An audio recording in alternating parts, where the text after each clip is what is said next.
তো প্রায় বলি যে আসলে আল্লাহর ইবাদত, আল্লাহর কথা, আল্লাহর কালাম, আমরা আলহামদুলিল্লাহ যারা দিনদার শ্রেণী, ওলামায়ে কেরাম, ওরা যে কিছু মানুষ তো দুনিয়ার মনে করে হুজুরদার কোনো মজা নাই, রস কস নেই। আসলে আমাদের প্রত্যেকটা সেজদাতেও ভীষণ রস আছে, মজা আছে। আমাদের প্রত্যেকটা অক্ষরে অক্ষরে মজা, স্বাদ, তৃপ্তি, অসাধারণ পরিতৃপ্তি আছে। তোর ওই হাট্টিমাটিম টিম আর এই কিরিং কিরিং আর প্যাক প্যাক এর মধ্যে কিচ্ছু নেই। আগামী প্রজন্ম প্যাক প্যাক প্রজন্ম, মানে প্যাকেট প্যাকেট প্যাক, এক প্যাক দুই প্যাক, মানে বুঝেন না, প্যাকেট প্যাকেট প্রজন্ম। আল্লাহ আমাদেরকে মাফ করে দেন। আল্লাহ তাআলা বলছেন, ওয়ামা আরসালনা মিন ক্বাবলিকা ইল্লা রিজালান নূহি ইলাইহিম। সংক্ষেপ কথা হলো, রাসূলুল্লাহ সাল্লাল্লাহু আলাইহি সাল্লামের জামানায় কাফের যারা ছিল, এই কাফেরদের, নবীজির জামানার কাফের আর সেই নূহ আলাইহিস সালামের জামানার কাফের, তিনটা কথা সহজে বুঝলে আপনি বুঝবেন। এক কথা, হযরত নূহ আলাইহিস সালামের জামানার কাফেররা আর আমাদের নবী সাল্লাল্লাহু আলাইহি সাল্লামের জামানার কাফের, এই ধারাবাহিকতা যত নবী এবং যত রাসূল এই পৃথিবীতে আগমন করেছেন, তারা নিজেদের কওমকে আল্লাহর দিকে ডেকেছেন। প্রত্যেক নবীর জামানার কাফেররা, অবিশ্বাসীরা একটা কমন প্রশ্ন সবসময় আপত্তি উত্থাপন করত। সেটা কি? সর্বযুগের কাফেরদের একটা সার্বজনীন মন্তব্য ছিল এই যে, তুমি যদি নবী হয়ে থাকো, তুমি যদি রাসূল হয়ে থাকো, তো তুমি মানুষ হও কেন? মানুষ হও কেন?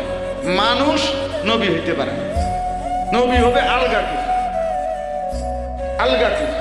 এটা নূহ আলাইহিস সালামের জামানা থেকে আখেরি নবী পর্যন্ত প্রত্যেক যুগে যিনি নবী হইছেন, আল্লাহ পাঠাইছেন, তিনি যখন তার কওমকে বলছেন, সাথে সাথে তার কওম উত্তর দিছে এই কথাটা একটা। বিরোধিতা তো আরো অনেক বিষয়ই করছেন, এর মধ্যে এটাও একটা বিরোধিতার বিষয় যে নবী আবার মানুষ হয় কেন? নবী মানুষ হয় কেন? আমাদের নবী সাল্লাল্লাহু আলাইহি সাল্লামকেও মক্কার কাফেররা, কুরাইশরা ওই পিছনের মতো এই কথাটা বলছে। এইটা একটা কমন কথা। দুই নাম্বার, আল্লাহ তাআলা প্রত্যেক জামানায় নবীদেরকে আল্লাহ তাআলা নিজ নিজ কওমকে আল্লাহর দ্বীনের দাওয়াত দেওয়ার ক্ষেত্রে একটা চূড়ান্ত সান্ত্বনা আল্লাহ সর্বযুগে দিয়েছেন। সেটা হলো যে, তোমার উপরে আমি মানুষকে যে আল্লাহর দিকে ডাকতে দায়িত্ব দিছি, তার কোনো নির্দিষ্ট কোনো সংখ্যা আমি নির্ধারণ করে দেই নাই। কাজেই তোমার ঘাবড়াইবার কোনো দরকার নাই। তুমি বলতে থাকো, তোমার অর্ডার দিছি যত বছর বলা, তুমি এত বছর বলো। কেউ 30 বছর, কেউ 300 বছর, কেউ 950 বছর, কেউ 500 বছর, কেউ 23 বছর, কেউ 100 বছর। যাকে যতদিন আমি আল্লাহ বলতে বলেছি, তুমি বলতে থাকো দিবা নিশি, তোমার দায়িত্ব। এবার কয়জন হেদায়েত পাবে, কয়জন পাবে না, কয়জন ঈমান আনবে, কয়জন ঈমান আনবে না, আল্লাহ বলে সেটা শুধুই আমার ফয়সালা। এই কারণে তোমার কোনো কমতি, ঘাটতি, ত্রুটি, তোমার কোনো অপরাধ প্রমাণিত হবে না। আল্লাহ তাআলা এই কথা শুনবার পরে আমরা চিন্তা করি, যে কোনো দাঈ ইলাল্লাহ, তার জন্য এটা অনেক বড় একটা সুখকর কথা যে আপনার কোনো টার্গেট না। আপনি আজকে 12 বছর ওয়াজ করেন, এখন আপনি 20 জন মানুষ মুসলমান বানাই দিলেন না, ঘাস কাটেন বয়ে বয়ে নিয়ে, না আপনি ঘাস কাটেন, এইটা কোনো কি নাই, এরকম কোনো সংখ্যা, এমন কোনো বাধ্যবাধকতা। এটা একটা সুন্দর মূলনীতি। এই কথাটা কোরআনুল কারীমে আল্লাহ তাআলা বহুবার আমাদের রাসূল সাল্লাল্লাহু আলাইহি সাল্লামকে বুঝাইছে। ইন তাহরিস আলা হুদাহুম ফা ইন্নাল্লাহা লা ইয়াহদি মান ইউদিল। আল্লাহ বলে, বন্ধু আপনি যদি খুব আকাঙ্ক্ষা করেন এই সবগুলো মানুষের হেদায়েতের ব্যাপারে, না, বরং যাকে গুমরা, যে পথভ্রষ্ট, তাকে আমি ওয়াদা দিলাম আমি হেদায়েত দেব না, তাহলে আমনে চাইলেই হবে। এই যে আল্লাহ বলছে ওমা আকসারুন নাসি ওয়ালাউ হারাস্তা বিমুমিনিন। আল্লাহ তাআলা বলেন, হে নবী, আপনি যদি প্রচন্ড চান, আপনি যদি প্রচন্ড আকাঙ্ক্ষাও করেন, তারপরেও সব লোক ঈমানদার হবে না, আমি বলে দিলাম। এই যে আমরা তো চাই, প্রতিটা দাঈ ইলাল্লাহ চায় সবগুলো মানুষ আল্লাহর দিকে ফিরে আসুক, কিন্তু শেষ পর্যন্ত কি হয় তা? কিন্তু এতে কি যে বলছে তার ব্যর্থতা, তার মেহনতের ব্যর্থতা? না, ব্যর্থতা, তার ব্যর্থতা। তাইলে যাই হোক, এই কথাটা মনে রাখবেন, এই মূল নীতিটা। তো এখানে আল্লাহ তাআলা কাফেরদের এই কথার জবাবে আল্লাহ তাআলা বলছেন, ওমা আরসালনা মিন ক্বাবলিকা, হে নবী, আপনি এদেরকে বলেন আপনার পূর্বেও আমি যতজনকে রাসূল বানিয়েছি প্রত্যেকে আর কিছু ছিল না, ইল্লা রিজালান, বরং সকলেই ছিলেন মানুষ, সকলেই ছিলেন পুরুষ। সকলেই ছিলেন কি? পুরুষ। সকলেই ছিলেন পুরুষ, সকলেই ছিলেন মানুষ। অতএব এটা তো নতুন না। আপনি কেন মানুষ হইলেন, আপনি কেন পুরুষ হইলেন রাসূল, এটা যে এই কাফেরগুলো বলতেছে, এটা এদেরকে বলেন যে এর আগের নবী এবং রাসূলরা তারাও যেহেতু স্বীকার করে, কারণ তারা আবার এটা স্বীকার করত আমরা ইব্রাহিমের অনুসারী। এটা মক্কার কুরাইশরা বুঝতো যে আমরা ইব্রাহিম নবীর কি অনুসারী, আমরা ইসমাইল নবীর অনুসারী, এটা তারা বলতো, এই কুফরি অবস্থাতেই বলতো। তা তাইলে এখন তোমরাই বলো, তোমাদের পূর্বপুরুষ যে নবী ইব্রাহিম ছিলেন তিনি কি ছিলেন? তোমাদের পূর্বপুরুষ যে আপনার ইসমাইল উনি কি ছিলেন? তুমি বলো। তো তুমি তো এটাই বলবা তারা মানুষ ছিল। তো তারা যদি মানুষ থাকে, তারা যদি পুরুষ হয়, তা আপনি পুরুষ হইলে, আপনি মানুষ হইলে তাদের অসুবিধাটা কি? আমি একবার এক জায়গায় মাহফিলে গেছি, ওইখানে দুই মুরব্বী আমারে আপনার জিজ্ঞাসা করছে, জিজ্ঞাসার স্টাইল, চেহারা দেখেই বুঝছি আমি ঝগড়ার নিয়তে জিজ্ঞাসার স্টাইল বোঝা যায়। মানুষ প্রশ্নকারীর চেহারা দেখলেই বোঝা যায় সে ফাইজলামি করার জন্য বলতেছে নাকি জানার জন্য বলতেছে। এই জন্য প্রশ্নকারীর চেহারা দেখে যথোপযুক্ত উত্তর দেওয়া এটাও একটা উত্তম নিয়ম, উত্তম আদব। এই কাগজ দেখে শুধু বলে দিলে এতে যথোপযুক্ত উত্তর হয় না। এটা একটা গুরুত্বপূর্ণ বিষয়। ব্যক্তির হালাত বুঝেও কি দিতে হয়? উত্তর দিতে হয়। উত্তর দুই ধরনের হয়। এক ধরনের উত্তর হয় ইলজামি উত্তর, আরেক ধরনের উত্তর হয় তাসলিমি উত্তর। এক ধরনের উত্তর হয় আর তার কথাটা ভাই কিছুক্ষণের জন্য মেনে নিলাম, যদি আপনার কথা মেনে নেই তাহলে আমার প্রশ্ন এইভাবে বলা। আর একটা কথা হলো এমন একটা পাল্টা কথা ছুড়ে দেওয়া যেটা বলার দ্বারা তার কথা এমনিই উড়ে যায়। যেমন একটা উদাহরণ দেখাই। ইব্রাহিম আলাইহিস সালাম নমরুদকে বললেন, আমার আল্লাহ রব্বি আল্লাযী ইউহয়ী ওয়া ইউমীত, আমার আল্লাহ জীবন দেয়, আমার আল্লাহ মৃত্যু দেয়।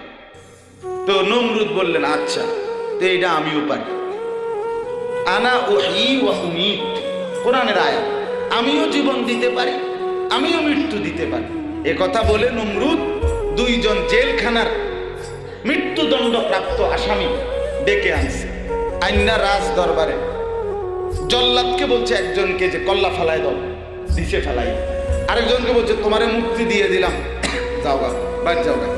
হে হঠাৎ করে গেছে, কথা বুঝছেন কিনা? এখন নমরুদ বলল ইব্রাহিম আলাইহিস সালামকে, এই যে দেখলাম আমি জীবনও দিলাম একজনের, ওই যে বাদ গেল, আরেকজনকে কি দিলাম? মৃত্যু দিলাম। এখন ইব্রাহিম আলাইহিস সালাম আর তর্ক করে নাই প্রথমত যে আরে বেটা এই জীবন মৃত্যু বলতে আমি এটা বুঝাইছি না, এত ফ্যাসালিট গেছে না। উনি তার এই কথাটাকে মেনে নিয়ে কৌশলী উত্তর দিয়েছে যে আচ্ছা, যে তুমি তোমার এই ধরে নাও তুমি এটা ফাটছ, কথা বলেন, ধরে নাও তুমি এটা কি ফাটছ, আচ্ছা আচ্ছা তো আমার আল্লাহ আরেকটা কাম করতে পারে, ওইটাও তুমি যদি এটা পারছো মাশাআল্লাহ এটাও পারবা। বুঝেন নাই কথা? এটার একটা তাসলিমি উত্তর, মেনে নিয়ে উত্তর। হ্যাঁ তো ভাই তুমি পরেরটাও কদ্দুর শোনো, এইটা যখন পারছো আমার বুঝা গেছে যে তুমি এটাও পারবা। ফাইন্নাল্লাহা ইয়াতি বিশ-শামসি মিনাল মাশরিক ফাতি বিহা মিনাল মাগরিব। আমার আল্লাহ প্রতিদিন পূর্ব দিক থেকে সূর্য উঠায়, তুমি কালকা কষ্ট করে পশ্চিম দিক থেকে এটাও পারবা। আল্লাহর রহমতে পারবা, চেহারা দিকে বুঝা গেছে তুমি পারবা। ফাবুহিতাল্লাযী কাফার, আল্লাহ কোরআনে বলে কাফের সাথে সাথে ব্যক্তি দিয়ে গেছে। মানে আর কিছু করতে আর কোনো জবাবের দরকার আছে? এইটার এক ধরনের উত্তর বলে। আরেকটা উত্তর, যেমন ইব্রাহিম আলাইহিস সালামকে ওনার আব্বা বলছে যে তুমি আমার মূর্তির বিরোধিতা ছাড়ো, ছাড়বা কিনা বলো, নয়তো আমি তোমারে পাথর মেরে ফেলবো, তেজ্য পুত্র করে ত্যাগ করব। ইব্রাহিম আলাইহিস সালাম এই সময় কোনো যুক্তি, কোনো উত্তরের ক্ষেত্রে কিছুই বলে নাই, বরং পাল্টা কাউন্টার দিয়া সাথে সাথে বলছে, আব্বা আমি আপনারও ছেড়ে দিলাম, আপনার মূর্তিরও ছেড়ে দিলাম। জমি মাতা বোঝেন না কথা? আপনার বিল্ডিং আপনি লইয়া থাকে, আমি লাগতো না আপনার বিল্ডিং, আমার আখিরাত দরকার। ওয়াতাজিলুকুম ওয়ামা তাদউনা মিন দুনিল্লাহ, আমি ত্যাগ করলাম আপনাকে, আপনি যেই মূর্তির পূজা করেন আল্লাহকে বাদ দিয়ে সেগুলোকেও। আদউ রাব্বি, ইব্রাহিম আলাইহিস সালাম বললেন, আব্বা আমি শুধু আমার রব আল্লাহকেই ডাক দিলাম। আসা আল্লাহ আকুনা বিদুআই রাব্বি শাকিয়া, আমি বিশ্বাস করি বাপ আমার ওই আল্লাহকে ডেকে কেউ কোনোদিন বঞ্চিত হয় না, আল্লাহকে ডেকে কেউ নিরাশ হয় না, আল্লাহকে ডেকে কেউ দুর্ভাগা হয় না। হয় কি না? এই যাই হোক, তো আল্লাহ তাআলা বললেন, বন্ধু আপনি তাদেরকে বলেন যে ইব্রাহিম কিসের তৈরি, ইব্রাহিম মানুষ ছিল কিনা, ইসমাঈল মানুষ ছিল কিনা। তো যদি মানুষ হয়ে থাকে তো আপনি মানুষ, এত অসুবিধাটা কি, এত সমস্যা কি? ওমা আরসালনা মিন ক্বাবলিকা ইল্লা রিজালা, আপনার পূর্বে এই পৃথিবীতে আমি যতজনকেই রাসূল বানিয়েছি সবাইকে আমি পুরুষ বানিয়েছি এবং সবাইকে মানুষ বানাইছি। নুহি ইলাইহিম, আজকের পৃথিবীতে সবাই পুরো বুঝতেন না একটা কথা, যে দূর বুঝেন, বাকি একটা কথা সূক্ষ্মভাবে মনে রাখবেন, এই ওলামায়ে দেওবন্দের সাথে বর্তমান এই উপমহাদেশের অসংখ্য বিদআতীদের মতানৈক্যের একটা বড় কারণ, আমরা বলি রাসূলুল্লাহ সাল্লাল্লাহু আলাইহি সাল্লামের অনুসরণ, সুন্নতের ইত্তেবার মাধ্যমে ভালোবাসা, আর তারা কথা হলো অনুসরণবিহীন ভালোবাসা। এটার কারণ হলো তাদের দৃষ্টিতে নবী মানুষ না, তাদের দৃষ্টিতে নবীর মধ্যে এই মানুষের যেই সমস্ত গুণাবলী এগুলো ছিল না, এই জন্য তারা এটাকে অসম্ভব বানায়। আমরা বলি রাসূল মানুষ ছিলেন, ইনসান ছিলেন, এজন্য নবীকে অনুসরণ করা সম্ভব। এটা সূক্ষ্ম হিসাব, বুঝছেন? এটা ওই সর্বযুগের তাদেরও কথা, নবী মানুষ হইতে পারবেন।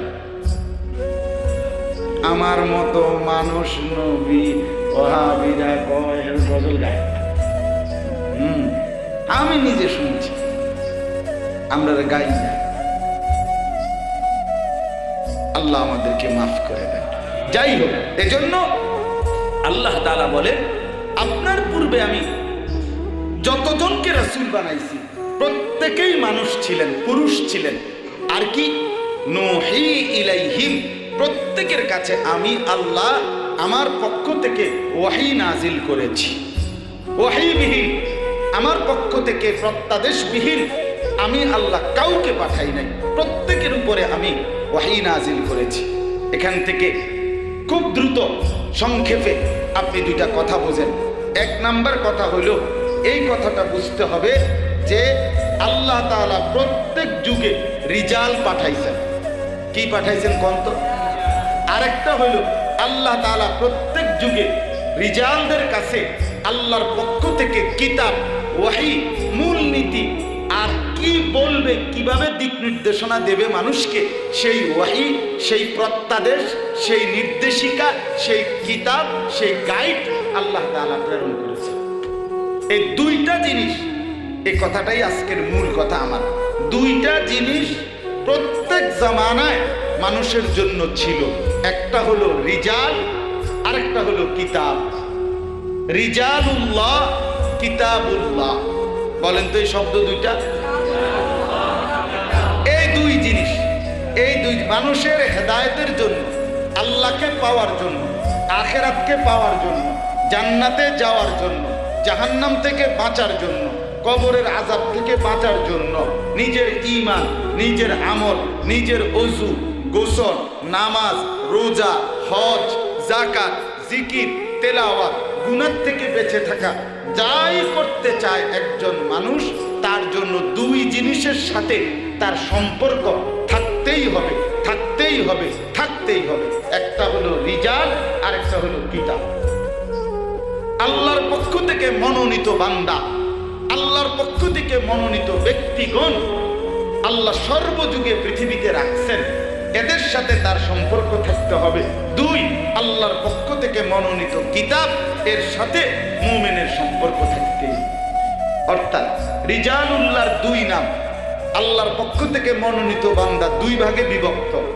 আদম থেকে মুহাম্মদ সাল্লাল্লাহু আলাইহি সাল্লাম ওই পর্যন্ত মানুষের জন্য আল্লাহর পক্ষ থেকে মনোনীত যেই বান্দাদেরকে, মানুষদেরকে আল্লাহ পাঠাইছেন, তারার নাম ছিল নবী এবং রাসূল। আর আমাদের নবীর ইন্তেকালের পরে কিয়ামত পর্যন্তের জন্য আল্লাহ মনোনীত বান্দা পাঠাচ্ছেন, পাঠাবেন, তাদেরই নাম হলো, মনোনীত বান্দাদের নামই হলো উলামায়ে কেরাম।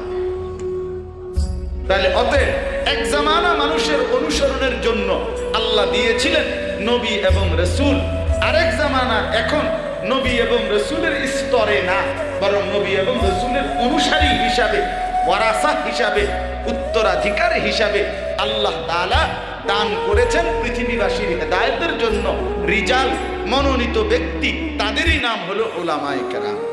অতএব সর্বযুগে যে জামানায় সামনে নবী ছিল, ওই জামানায় নবীর অনুসরণ ব্যতীত হেদায়েতের রাস্তা পাওয়া অসম্ভব ছিল।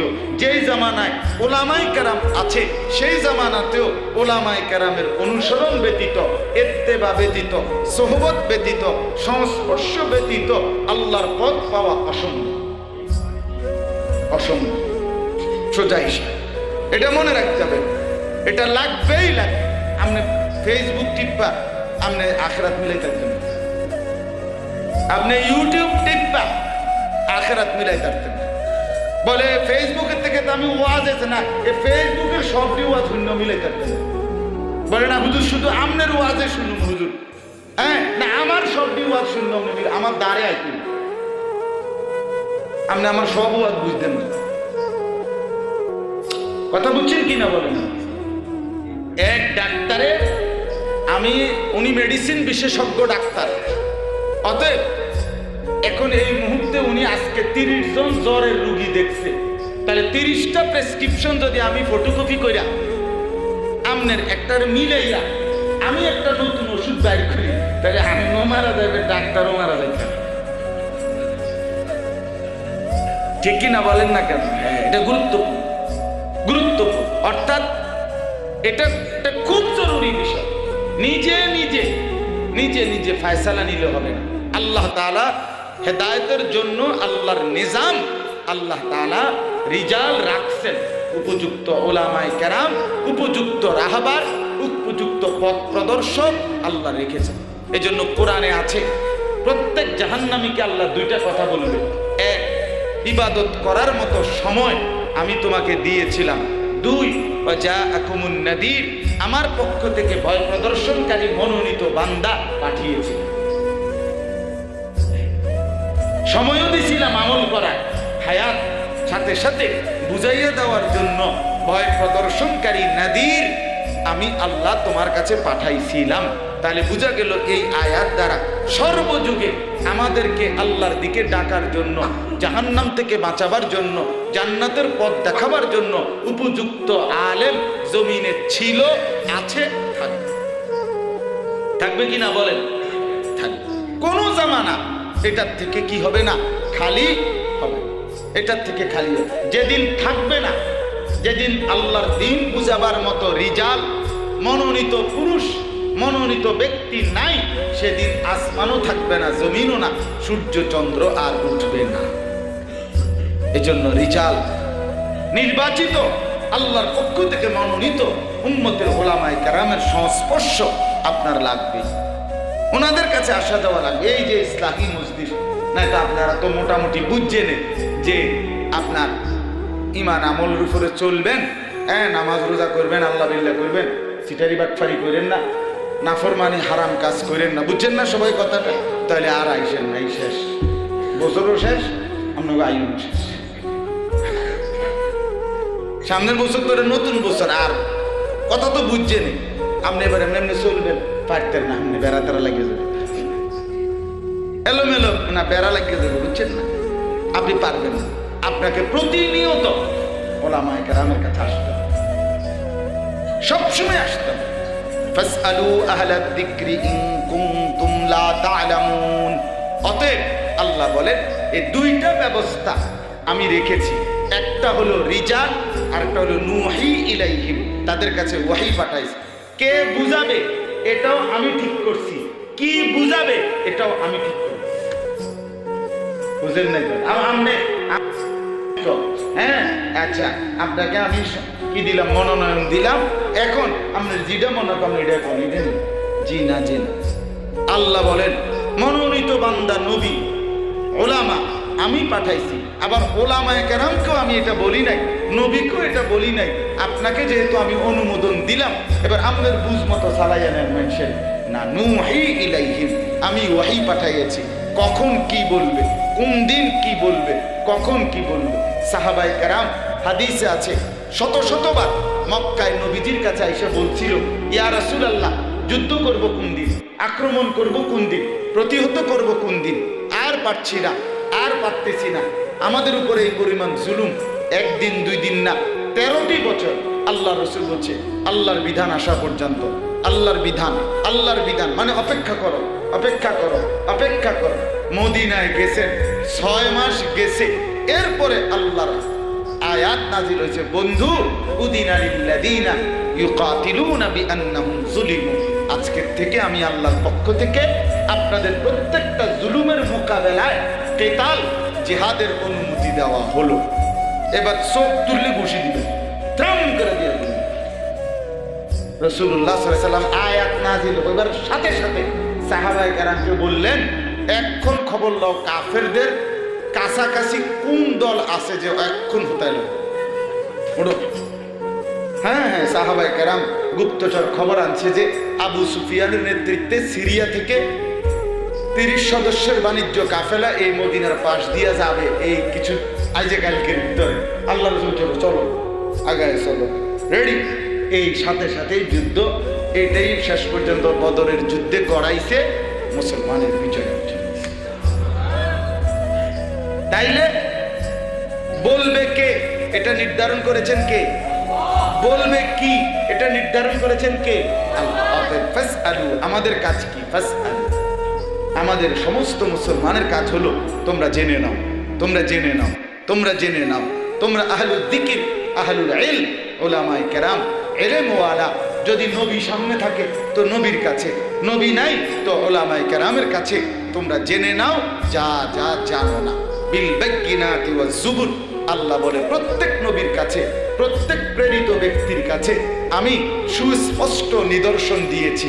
আগের নবী রাসূলদের কাছে মুজিজা দিছে, আর আমাদের জন্য কোরআন সুন্নাহর নিদর্শন, এটাই মুজিজা, এটা দিছেন। আজ-জুবুর, আল্লাহ বলেন প্রত্যেক প্রেরিত ব্যক্তির কাছে আমি আসমানি কিতাব দিয়েছি।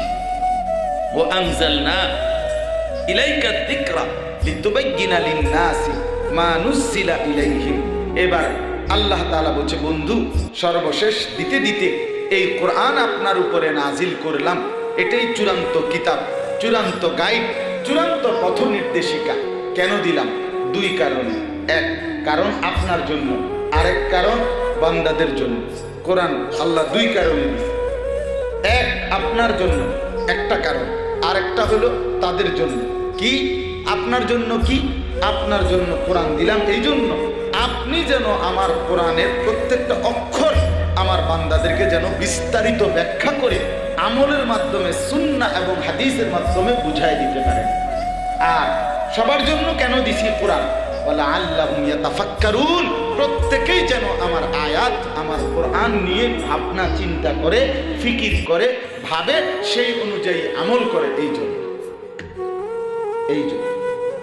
তাইলে কি বুঝলেন? বুঝলাম আমি সহজ কথা এতটুকুই। আজকে যে ইসলাহী মজলিসে আসা যাওয়া করেন, ওলামায়ে কেরামের কাছে বারবার ওয়াজ মাহফিলে, এই তো কথা না, কথা এই, কিন্তু এইটা শুনতে আপনার বারবার আইতে কথা বুঝছেন না? আমি কুমিল্লা থেকে আইসা আলগা কথা বলার সুযোগ নেই যে আপনারা সিলেটবাসী, আপনাদের এলাকার আলেমদের মতে নামাজ কয় ওয়াক্ত কথা বলেন সিলেটের? এই জন্য তো তারা গেছে না, মানুষ সিলেটের হুজুর আর জানে কি? আমি কুমিল্লার থেকে আসছি, আমার মতে এখন শুনেন নামাজ ছয়। এই কথা বলার সুযোগ আছে এই ফাইজলামি করার? তাইলে মূলত নতুন কথা বলার জন্য কুমিল্লার থেকে আসা, কথা বুঝেন নাকি? নতুন কথা বলার জন্য, বরং পেছনের কথাগুলোকেই বারবার রিপিট করা। যতবার দোহরাবে, যতবার শুনবে, ততবার ঈমান বাড়বে, আমলের তৌফিক বাড়বে, আখিরাতের পথ সুগম হবে, জান্নাতের রাস্তা মিলবে। শেষ কথা হলো আল্লাহ বলেন, বান্দা আফা আমিনাল্লাযীনা মাকারুস সাইয়্যাত, তোমরা যারা গুনাহ এবং নাফরমানি এবং আল্লাহর অবাধ্যতার ষড়যন্ত্র করছো, তোমাদেরকে আমি কয়েকটা আযাবের ভয় দেখাচ্ছি। আইয়াখসিফাল্লাহু বিহিমুল আরদা, আল্লাহ বলেন আমি ইচ্ছা করলে তোমার এই যে কোনো অবস্থায়, শোয়া, বসা, হাঁটা, দাঁড়ানো, যে কোনো অবস্থায় আমার নাফরমানি করলে আমি ইচ্ছে করলে জমিন ধসাইয়া তোমার ধ্বংস করে দিতে পারি। এক। দুই, আও ইয়াতিয়াহুমুল আযাবু মিন হাইসু লা ইয়াশউরুন, অথবা তোমার অজান্তে, তুমি দেখো নাই, হঠাৎ করে তোমার কাছে আকস্মিক কোনো বিপদ, কোনো আযাব, কোনো মুসিবত, অ্যাক্সিডেন্ট করলাম, হঠাৎ রোগে আক্রান্ত হয়ে গেলাম, এরকম কোনো মুসিবত আমি তোমার কাছে এনে তোমাকে আমি বিপদে, মুসিবতে ফেলতে পারি। তিন, আও ইয়াখুযাহুম ফি তাকাল্লুবিহিম ফামা হুম বিমুজিজিন, আল্লাহ বলেন অথবা চলন্ত অবস্থায়, চলমান অবস্থায়, হাসতেছো, খাইতেছো, হাঁটতেছো, ঘুমাইতেছো, ফুর্তি করতেছো, এই অবস্থায় আমি চলন্ত অবস্থায় আযাব দিতে পারি, তখন তুমি বাধা দেওয়া, প্রতিহত করার কোনো সুযোগ পাবে। আও ইয়াখুযাহুম আলা তাখাব্বুফিন, সর্বশেষ আল্লাহ বলেন অথবা আমি ইচ্ছে করলে তাখাব্বুফের মাধ্যমে, তাখাব্বুফ শব্দের অর্থ হইল আপাতত তো দেখছো তোমার শরীর ভালো, ধীরে ধীরে স্বাস্থ্য দুর্বল করে আপাতত তো দেখছো তোমার অর্থবিত্ত, টাকা পয়সা সব দিক দিয়ে ব্যবসা ভালো, আস্তে আস্তে ব্যবসা সম্পদ কমাইয়া যাওয়ার মাধ্যমে, এরকম যা ছিল তোমার কাছে নেয়ামত, ওইটা বিভিন্নটাই কমিয়ে দেওয়ার মাধ্যমেও আমি আল্লাহ ধীরে ধীরে তোমাকে নিঃস্ব, ফকির, অসহায়, অভাবী, দুস্থ বানাইয়া তোমারে আমি বিপদে ফেলতে পারি। কত মানুষ জীবনে দেখছি তাগ্রাস জওয়ান মানুষ, হঠাৎ করে দেখছি হয়তো ইন্নালিল্লাহ আপনার এই অবস্থা, রোগী 6 মাসের রোগে, 1 বছরের রোগে, এমন হয় ডায়াবেটিস রোগী হঠাৎ করে 2 বছরের মাথার শরীর স্বাস্থ্য ভাঙ্গা একেবারে অসহায় হয়ে যায় না? আল্লাহ বলেন আমি এভাবে নেয়ামত কমিয়েও আযাব দিতে পারি, চলন্ত অবস্থায় আযাব দিতে পারি, মাটি ধসাইয়া আযাব দিতে পারি, অথবা তোমার অজ্ঞাত আযাব দিতে পারি। ফাইন্না রাব্বাকুম রাউফুর রাহিম, সর্বশেষ আল্লাহ বলেন যেটি আমি আল্লাহ আযাব দিতে পারি বলছি, তুমি যদি আবার পণ্ডিতি করে যদি কও তো দেন না কেন, যারে যখন দেওয়ার দেন না কেন শাস্তি? আল্লাহ বলে হ্যাঁ দিতে তো পারি বান্দা, কিন্তু আমি যে খুব দয়ালু। ফাইন্না রাব্বাকুম লারাউফুর রাহিম, আমি রাউফ, আমি খুব মায়া, খুব দয়ালু, অপেক্ষায় করি 40 বছর। আচ্ছা দেখি না আরো কয়দিন, যদি তওবা করে, যদি ও ফিরে আসে, যদি ফিরে আসে। এই জন্য আল্লাহ বলেন দিতে তো পারি, কত আইটেমের আযাব আমার কাছে আছে, কিন্তু আমি অপেক্ষায় থাকি আমার বান্দা ফিরে আসে কিনা, ফিরে আসে কিনা। 90 বছর পরেও যদি আমার নাফরমান বান্দা কোনো এক রাত গভীরে এক ফোঁটা চোখের পানি ফেলে পেছনের গুনাহ ছেড়ে দিয়ে আগামী জীবন আর করবে না ওয়াদা দিয়ে আমার কাছে মাফ চায়, আমি 90 বছর একসাথে মাফ করি। কোরআনুল কারীমের সবচেয়ে একটা গুরুত্বপূর্ণ কথা মনে রাখবেন, তওবা।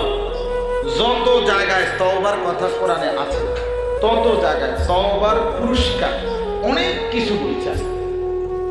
এটা একটা আজীব কথা, মানে যত জায়গায় ইয়া আইয়ুহাল্লাযীনা আমানু তুবু ইলাল্লাহি তাওবাতান নাসুহা, এই যে তওবা করো, আল্লাহ বলছে কি দেব, আসা রাব্বুকুম আন ইউকাফিরা আনকুম সাইয়্যাতিকুম, গুনাহ মাফ করে দেব, ওয়া ইউদখিলাকুম জান্নাতিন তাজরি মিন তাহতিহাল আনহার, জান্নাতে প্রবেশ করাবে।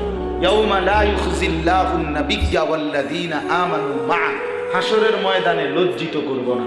নূরুহুম ইয়াসআ বাইনা আইদিহিম ওয়া বিআইমানিহিম, ফুলসিরাত পার হওয়ার সময় অন্ধকার 30,000 বছরের ফুলসিরাতের রাস্তা আলোকিত করে দেবে।